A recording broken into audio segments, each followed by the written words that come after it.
So before we start making things within our project, I'm just going to talk about how we get a font from Google Fonts. So let's say we land on a font like this in Consolata. How do we actually download it so we can use it in our project? Well, again, there's two ways we can actually install it using @import. But what we can also do is we can select this font and then pick the size that we want. Again, in here, I'm going to customize this and say, I don't want regular, maybe just bold. And here what I can do is just click download. And hopefully we'll see it download over here. So I've done it a few times, of course. I do have it as part of my assets folder, which is in here. So let's talk about how this stuff works. Let's add it to a project. Well, we can't add it to a project yet because we don't have a project.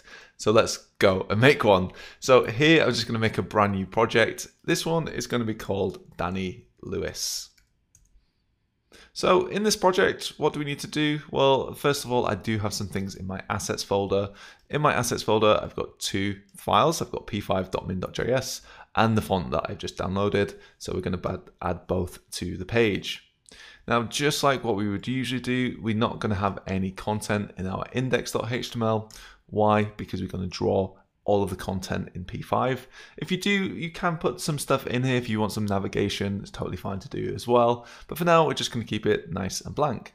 I'm also going to add my own script in here too, script.js. It's kind of where I'm going to add my code a little bit later. So for now, I'm just going to go in my index.html and add my two scripts. My first script, of course, is going to be P5. I need P5 before I do my own code. So here, my script.js is being added. The next thing I want to do is start standing up this page a little bit. So here, just like we've done with all the other projects, I'm going to delete my H1 because there isn't one. I'm going to delete my width because I want it to be full width. I'm going to delete my margins as well, similar.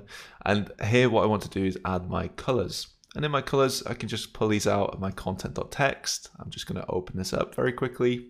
And here we go. We've got this red and this yellow color that we can use. So this red and yellow are the two colors that I need. Next, I'm just going to make the canvas. It's not there yet, but it will be. I'm just going to make this in the middle, just as I'm in this file already. And we want this to be in the middle of the page at all times. And again, I'm just going to make this corner in the right place. So we're going to shift it into the very, very middle. So again, it's sad because it doesn't have the canvas yet. It's drawn with JavaScript.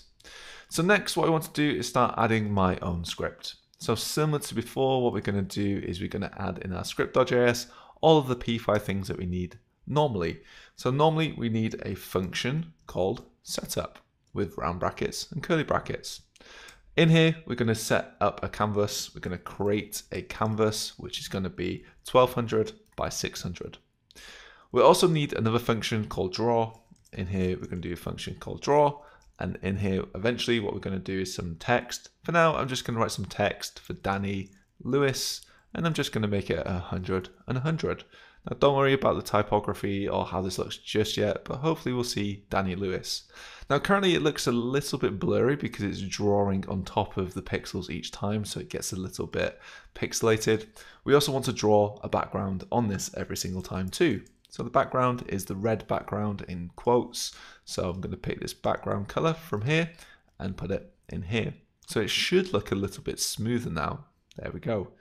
So the next thing we want to do is preload this font in. That's the other thing that we can do as part of processing. So up above, what we're going to say is let font, because we want to use it across setup and draw and preload. We don't have preload yet. Let's add that in. So we're going to add a function called preload, round brackets, curly brackets.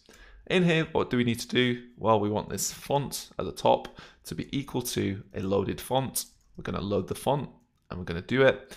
What do we want to do? We're going to add in consolata dot hyphen bold dot ttf. And the next thing we can do is actually apply this to the text. How do we do that? This is just text font. Which font? Well, it's not in quotes. We want to use the one that we've just loaded at the top of the page. So now what we should have is something that's loading. Well, currently it's loading because does this ever load? Did I spell it right? No, I didn't. That would help. So now it should load Danny Lewis. So what we want to do next is start to work out how we draw this font, not in a create graphics way, but in a brand new way that we haven't talked about just yet.